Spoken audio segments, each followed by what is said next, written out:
आपके साथ लाइव जुड़े हैं और मुद्दा गंभीर है। आप सबको पता है कि एक एफआईआर आज दोपहर बाद मेरे खिलाफ भिवानी जिले के बहल पुलिस स्टेशन में दर्ज की गई है। और ये जो एफआईआर है इसमें नाबालिग लड़की से छेड़छाड़, एससी एसटी एक्ट, पोस्को की धारा और जान से मारने की धमकी, यानी कि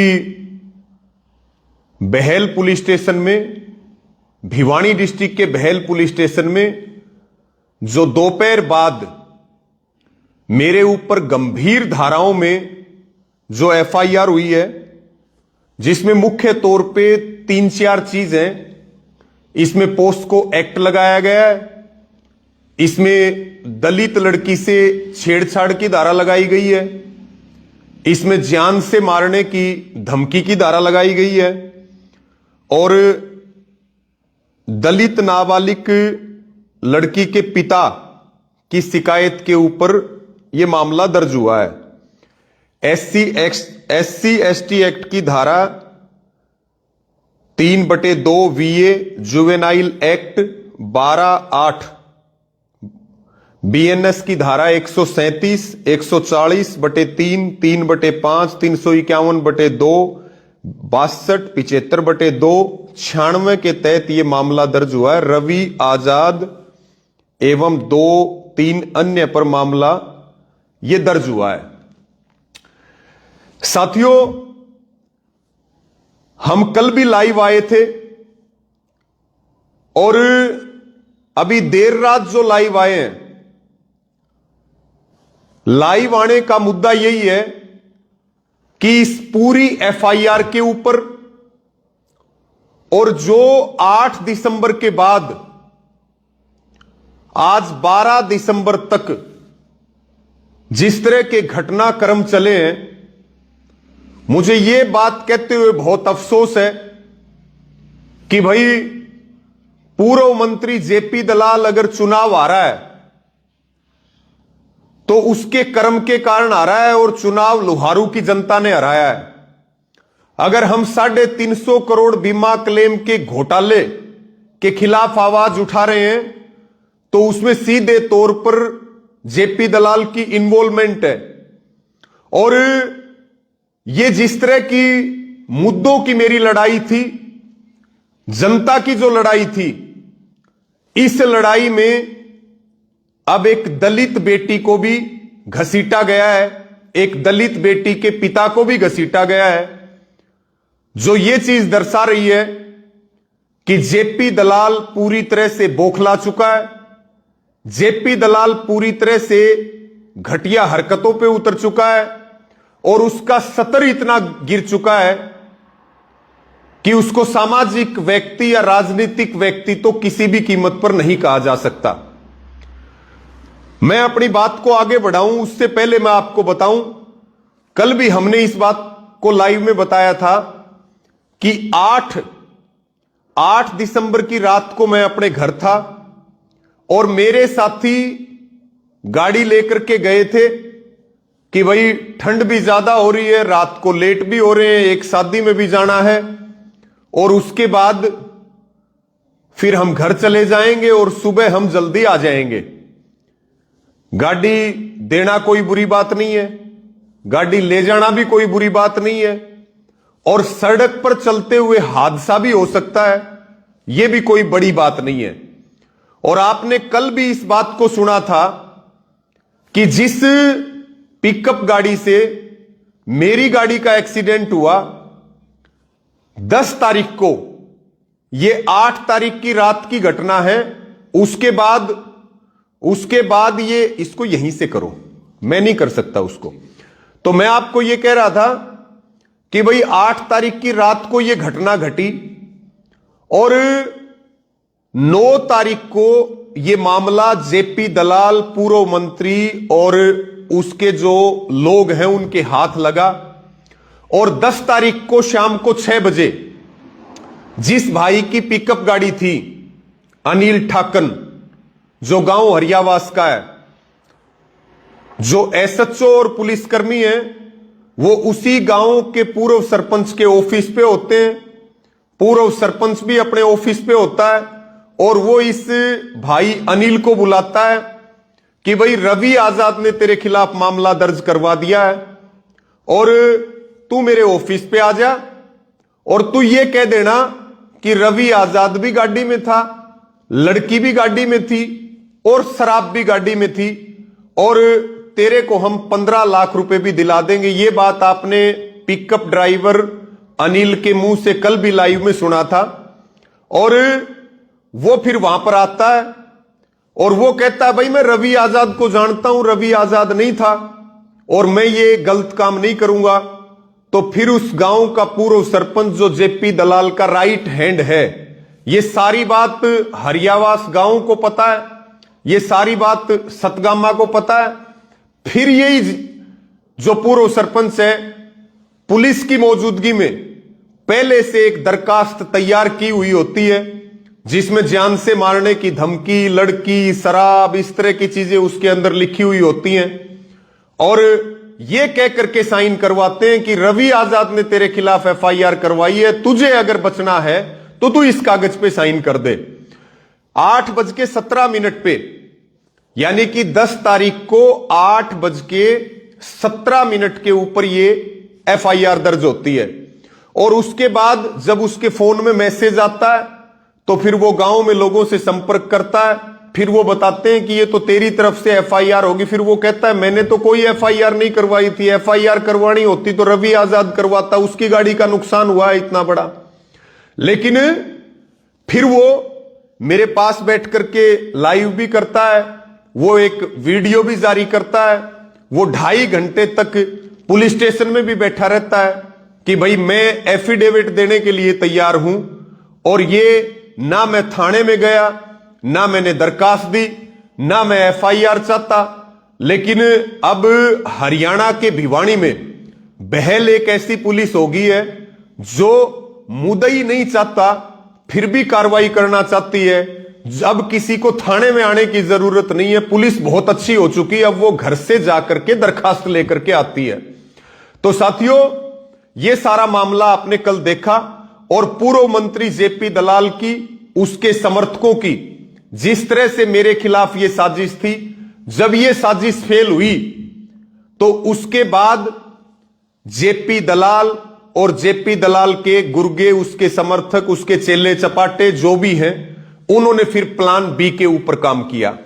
रात को मेरे पास ये भी खबरें आई कि किसी नाबालिग लड़की को ढूंढा जा रहा है जो SC ST हो और रवि आजाद को इस मामले में किसी भी कीमत पर नहीं छोड़ना, क्योंकि जब आपके काम पे सवाल नहीं उठाए जाते या आपके खिलाफ हजारों साजिश करने के बाद भी जब विरोधी कामयाब नहीं होते हैं तो फिर चरित्र के ऊपर हमला करने की कोशिश की जाती है। और फिर ये जो आज जो मुकदमा दर्ज हुआ, ये मेरे चरित्र के ऊपर हमला किया गया। एक तरह से मुझे खत्म और बर्बाद करने की कोशिश की गई। और मैं ये बात बहुत जिम्मेदारी के साथ कह रहा हूं। आज सुबह से जैसे सूचनाएं मिल रही थी कि भाई बहल के पुलिस स्टेशन में जेपी दलाल के जो गुर्गे हैं उन्होंने डेरा डाल रखा है। और दोपहर होते होते जब मैं ला के पेपर में बैठा था चिड़ावा में, उस समय मेरे पास ये खबर आई कि भाई आपके खिलाफ मुकदमा दर्ज हो गया। मैं उसी समय पेपर छोड़ करके बाहर निकला। लगभग 1 घंटा मुझे बैठे हुए हुआ था और फिर मैंने बाहर आकर के इस विषय में बात की। और उसके बाद जितने भी भाइयों के, जितने भी साथियों के फोन आए, सबसे मैंने बात करके बताई। कुछ भाइयों ने मुझे कहा कि आप अंडरग्राउंड हो जाओ, कुछ ने कहा आप फोन बंद कर दो। मैंने कहा भाई जब मैंने कोई अपराध ही नहीं किया, जब मेरा कोई दोष ही नहीं है, तो फिर मैं क्यों छुपूं और क्यों अपना फोन बंद करूं। मैं हर तरह से पुलिस का जांच में सहयोग करने के लिए तैयार हूं। लेकिन मैं सभी साथियों को पुनः यह कह रहा हूं, ये कल भी मैंने कहा था कि मेरे खिलाफ सरकारी षड्यंत्र हो रहा है, मुझे फंसाने की कोशिश की जा रही है। मनीषा के आंदोलन में जब ये लोग, इनकी साजिश फेल हुई, तो अब इन्होंने दोबारा से मेरे चरित्र पर हमला करने के लिए ये सारे प्रयास किए। सारे भाई इस लाइव को शेयर जरूर करें, क्योंकि जिस हिसाब से मीडिया में मुद्दा वायरल हो रहा है, जिस हिसाब से मीडिया में खबरें चल रही हैं, जिस हिसाब से मेरी छवि को खराब करने की कोशिश की जा रही है, मुझे इस रास्ते से रोकने के लिए, क्योंकि वो जेपी दलाल बैठा और वो सरकार बैठी, कौन से सरकार ने वो हथकंडे नहीं अपनाए मेरी जुबान चुप करने के लिए, और कौन से हथकंडे जेपी दलाल ने नहीं अपनाए। 11 साल में जेपी दलाल ने कोई कोर कसर मेरे खिलाफ नहीं छोड़ी। जो वो कर सकता था वो कर रहा है, और अब एक दलित बेटी को ला करके और एक दलित बेटी का राजनीतिक प्रयोग ये आदमी करना चाहता है। इससे ज्यादा कोई गिर सकता है, मैं तो सपने में भी नहीं सोच सकता था। ये तो पता था कि जेपी दलाल बहुत गिरा हुआ इंसान है, लेकिन मुझे यह नहीं पता था कि इतना गिरा हुआ इंसान है जो एक बेटी का, एक दलित बेटी का इस तरह से दुरुपयोग करेगा।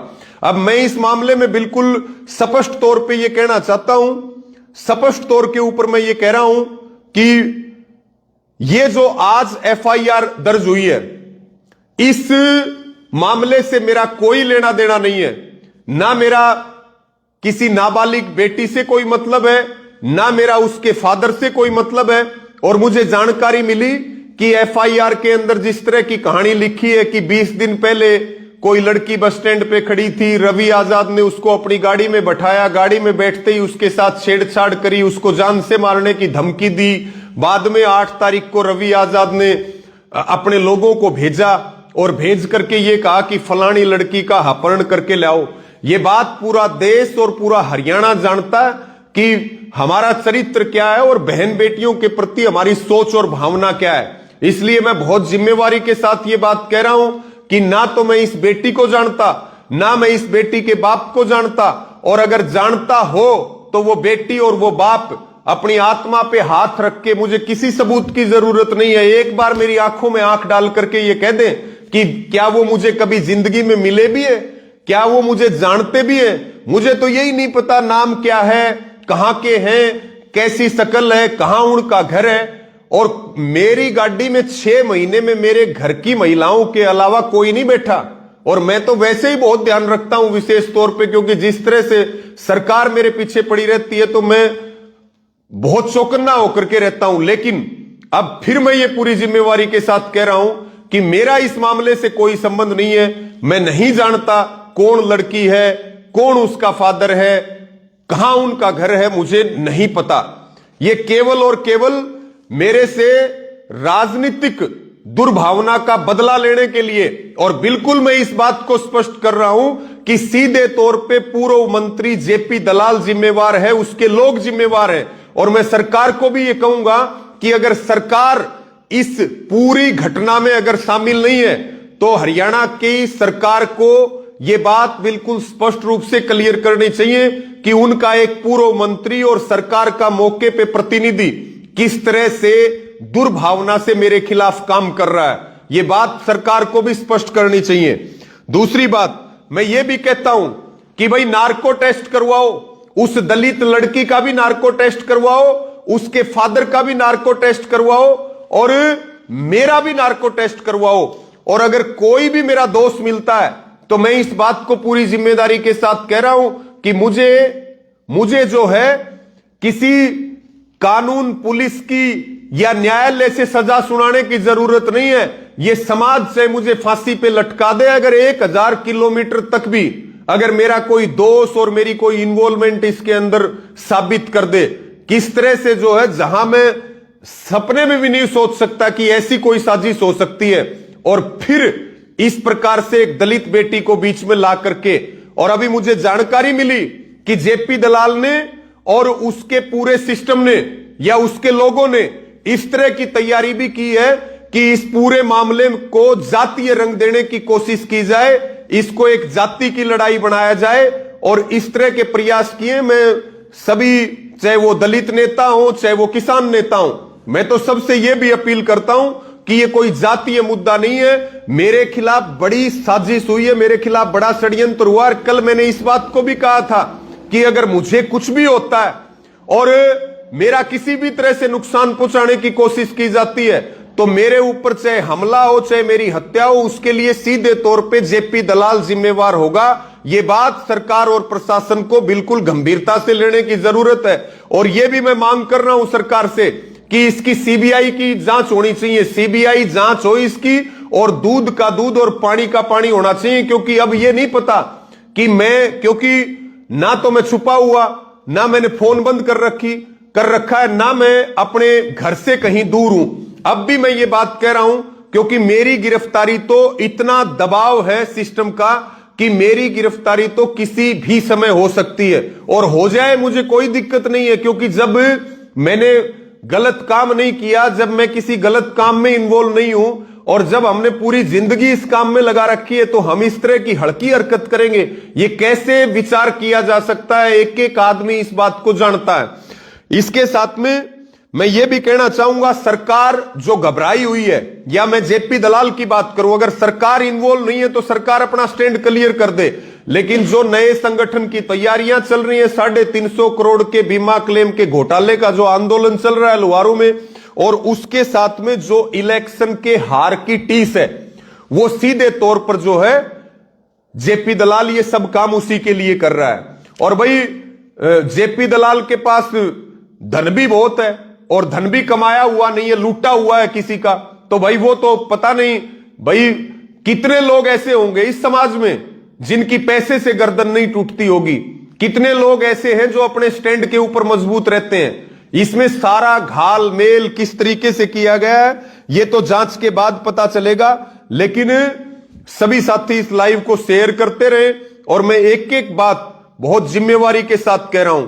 और मैं ये भी कह रहा हूं कि हमें चाहे फांसी पर लटकाओ, लेकिन जिस तरह की हरकत जेपी दलाल ने की है, जिस तरह का दबाव जेपी दलाल ने दिया है, इस पूरी घटना से जुड़े हुए लोग इतने दबाव में हैं। जिस भाई ने कल मेरे पक्ष में बयान दिए थे, उसने भी कहा कि इतना दबाव दिया जा रहा है, जो उस गाड़ी में साथी मौजूद थे उनके परिवारों पर दबाव दिया जा रहा है। इस बात को सरकार और प्रशासन भी नोट करे कि इस पूरी घटना से जुड़े हुए किसी भी व्यक्ति ने दबाव में आकर के कोई गलत कदम उठाया, कोई अप्रिय घटना हुई, कोई आत्महत्या हुई, तो सीधे तौर पर उसके लिए सरकार और प्रशासन जिम्मेदार होगा।